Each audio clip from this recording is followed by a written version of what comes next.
Hello friends, welcome to our channel what and let. जैसा कि आप जानते हैं कि हमने एक एमसीक्यू सीरीज स्टार्ट की थी। उसमें हमने 2 वीडियो अभी तक डाले थे, एक डीसी सर्किट का और एक एसी सर्किट का। So today we are going to start transformer. Okay, so हम ट्रांसफार्मर में देखेंगे कि क्या क्या बेसिक क्वेश्चंस एमसीक्यू के बन सकते हैं। ठीक है, आगे आपको और भी बेटर क्वेश्चंस मिलेंगे, तो टाइम वेस्ट नहीं करते हैं और स्टार्ट करते हैं। The first question is, the primary and secondary of a transformer are coupled but dash connected। देखिए, आप जानते हैं कि अगर हम बात करें ट्रांसफार्मर की, तो ट्रांसफार्मर में 2 लिंब होते हैं लाइक दिस। ठीक है,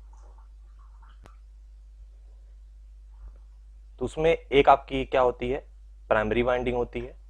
ठीक है, और दूसरी होती है आपकी सेकेंडरी वाइंडिंग। ओके, और देखिए, सेकेंडरी वाइंडिंग और प्राइमरी वाइंडिंग में कोई भी इलेक्ट्रिकल कनेक्शन नहीं होता है, तो इसका मतलब नॉट इलेक्ट्रिकली कनेक्टेड होगा।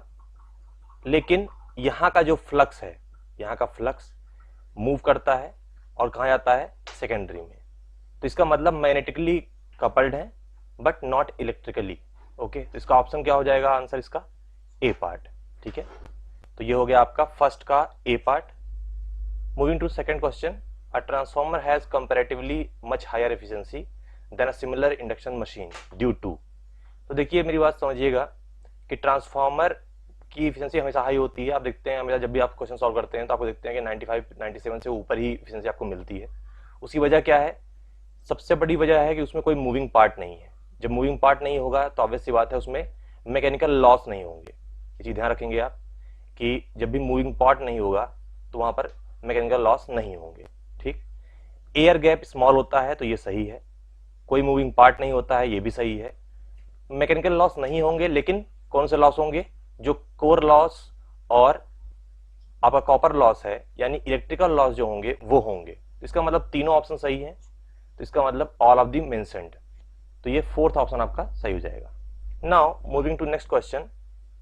तो देखिए, it was needed that to isolate DC noise coming from the transmitted signal to attain the same which machine can be used without suffering significant loss।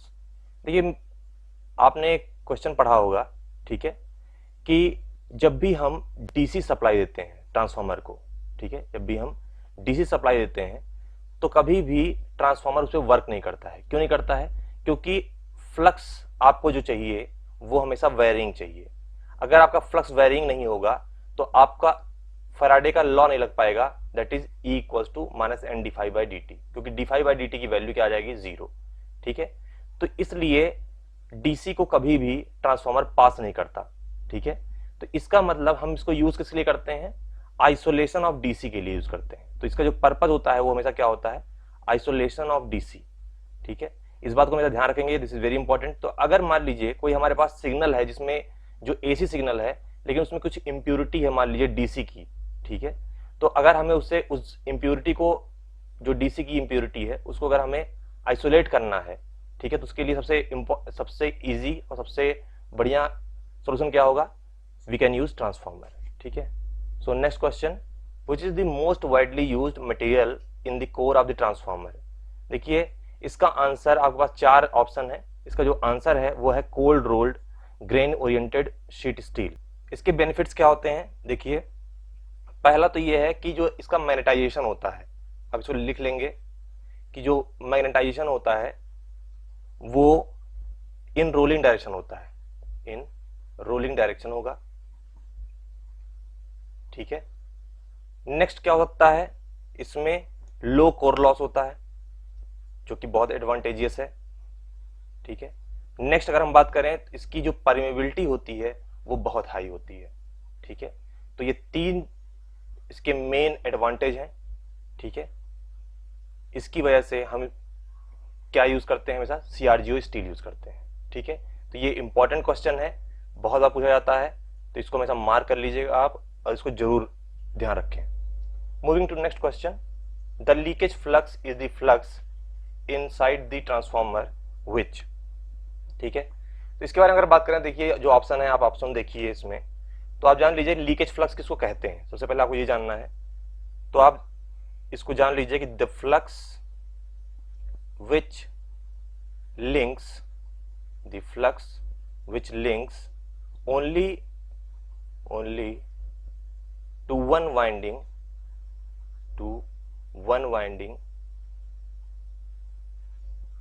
is called leakage flux, is called leakage flux. इस बात को थोड़ा ध्यान रखेंगे। Basically मान लीजिए दो current है, जैसे ट्रांसफार्मर है, टू वाइंडिंग ट्रांसफार्मर है, तो प्राइमरी में भी एक करंट होगी, सेकेंडरी की भी एक करंट होगी। देखिए जो टोटल फ्लक्स होता है तो फाई होता है। मान लीजिए कुछ amount of flux phi one produce होता है किसके थ्रू, मान लीजिए आई वन के थ्रू। अगर आई वन के थ्रू मान लीजिए कुछ ऐसा फ्लक्स प्रोड्यूस होता है फाई वन, और जो सेकेंडरी से लिंक ना हो, और आई टू के द्वारा मान लीजिए फाई टू फ्लक्स है कुछ अमाउंट का, जो प्राइमरी वाइंडिंग से लिंक ना हो, तो ये दोनों क्या होंगे, इन्हें हम कहेंगे लीकेज फ्लक्स। ठीक है, तो ये चीज ध्यान रखेंगे आप, this is very important question. तो इसका जो आंसर होगा ए पार्ट होगा कि लीकेज फ्लक्स कौन सा होता है, जो आइदर ऑफ द वाइंडिंग से लिंक्स करता है, मतलब केवल एक से लिंक करे, दूसरे से लिंक ना करे। Moving to the next question, transformers do not require any type of cooling as it is well ventilated. ये ट्रू है या फॉल्स है?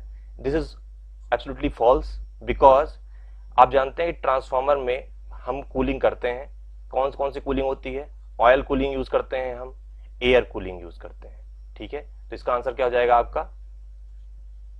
फॉल्स हो जाएगा। ठीक है, next question, which of the following statements support the ideal transformer feature. ठीक है, तो इसका ध्यान रखेंगे, अगर हम जैसे ही बोलते हैं कि आइडियल वो कंडीशन होती है जहां पर लॉस ना हो, तो देखिए जो जीरो वाइंडिंग रेजिस्टेंस ये सही है, जीरो लीकेज फ्लक्स ये भी सही है, पर यहां कह रहा है कांस्टेंट कोर लॉस। ठीक है, कांस्टेंट नहीं होगा, आइडियल है तो नेग्लिजिबल होना चाहिए। ठीक है, इसलिए इसका आंसर क्या होगा? ए पार्ट होगा। ठीक है, next question is the voltage induced at the end of a primary terminal of a two winding transformer consisting of N turn is. देखिए अगर प्राइमरी वाइंडिंग है और उसमें हमसे बात कर रहा है कि क्या वोल्टेज इंड्यूस होगा, तो आप जानते हैं कि फैराडे का जो लॉ होता है, ठीक है, फैराडेज लॉ, उसके अकॉर्डिंग अगर हम देखें तो हमेशा ईएमएफ इंड्यूस जो होता है वो क्या होता है? Minus N d phi by D t. ठीक है, तो यहाँ पे अगर आप ऑप्शन देखें तो A part will be the answer. Okay, next question is which of the following statements are incorrect. ध्यान रखिएगा, जब भी क्वेश्चन आप पढ़ें तो ये जरूर पढ़ें कि करेक्ट बोला है या इनकरेक्ट बोला है, वरना आपसे वैसे गलती हो जाती है। तो incorrect for an ideal transformer, तो ध्यान रखिएगा, आप जानते हैं कि V2 by V1 equals to होता है N2 बाई N1 के, तो ये डायरेक्ट रेशियो हुआ ना, V2 is proportional to N2। ठीक है ना, और यहां लिखा क्या है? इनवर्स रेशियो, मतलब ये गलत है, इसका मतलब ये वाला आंसर हमारा सही है। करंट डायरेक्ट रेशियो बोला है इन्होंने। करंट देखिए I1 अपॉन I2 जब आप करते हैं तो आपको मिलता है N2 बाई N1, यानी ये तो इनवर्स होता है। ये क्या है? ये डायरेक्ट है। ठीक है, और ये क्या है? इनवर्स है, लेकिन जो आपको दिया है वो गलत दिया है इसका मतलब। ठीक है, तो इसी ध्यान रखेंगे। थर्ड, इसका मतलब ये भी गलत है। थर्ड क्या है आपका? Impedance direct ratio squared. तो देखिए अगर आप इक्वेशन नंबर मान लीजिए इसको 1 मान लेते हैं, इसको मान लीजिए 2, और 1 और 2 को मल्टीप्लाई कर दीजिए तो आपको मिलेगा क्या? V2 अपॉन I2 मिल जाएगा। ठीक है, इंटू I1 अपॉन V1 मिल जाएगा। ठीक है, इक्वल्स टू, दोनों मल्टीप्लाई करेंगे तो N2 square upon N1 square हो जाएगा। इसको जरा सॉल्व करिए, V2 अपॉन I2 को Z2 लिख दीजिए। ठीक है, और I1 को नीचे ले आइए, तो V1 बाई I1 होगा तो नीचे क्या आएगा? Z1, और इक्वल्स टू क्या आएगा आपका? N2 square by N1 square. ठीक, इसका मतलब ये कौन सा रेशियो हुआ? देखिए ये भी 2 और 2 ऊपर है, 1 और 1 नीचे है, तो इसका मतलब ये क्या हुआ? आपका डायरेक्ट रेशियो हुआ। इसका मतलब ये सही है। पावर रिमेन सेम, आप जानते हैं V1 I1 equals to V2 I2 होता है। ठीक है, V1 I1 equals to V2 I2 होता है, तो इसका मतलब power is same in both side, तो ये भी सही है। हमें ढूंढने क्या थे? इनकरेक्ट, तो इसका मतलब हमारा आंसर क्या होगा? हमारा आंसर होगा सी पार्ट, 1 और 2। Moving to the last question, the shell type transformer have LV and HV winding are arranged such that. तो देखिए मेरी बात समझिएगा, कोर टाइप ट्रांसफार्मर में दोनों लिम्ब अलग होती हैं, उन पे अलग अलग प्राइमरी और सेकेंडरी वाइंडिंग होती है। शेल टाइप में ऐसा नहीं होता है। इसको दिखाने के लिए एक मैंने आप इसमें इमेज ली है, ये देखिए आप यहां देख सकते हैं, यहाँ पर एक ही लिम्ब है।